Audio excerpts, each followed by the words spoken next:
সময় যার দাপটে কাঁপত রাজপথ, আজ তিনি বিদেশের হাসপাতালে জীবন মৃত্যুর সন্ধিক্ষণে। ক্ষমতা নেই সেই চেনা হুঙ্কার। কোথায় আছেন আওয়ামী লীগের সাধারণ সম্পাদক ওবায়দুল কাদের? 2024 সালের নভেম্বরে দেশ ছাড়ার পর থেকে কলকাতায় আত্মগোপনে ছিলেন তিনি।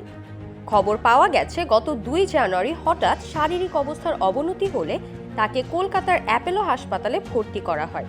বার্ধক্যজনিত নানা জটিলতায় ভুগছিলেন তিনি। তবে এবার পরিস্থিতি এতটাই বেগতিক যে তাকে ভেন্টিলেশনেও নিতে হয়েছিল। দলের একাংশ একে গুজব বললেও হাসপাতাল সূত্র এবং বিভিন্ন গণমাধ্যম বলছে তার অবস্থা সংকটাপন্ন। চিকিৎসকদের মতে এই বয়সে দীর্ঘস্থায়ী শ্বাসকষ্ট এবং হার্টের সমস্যা পরিস্থিতিকে আরও জটিল করে তুলেছে।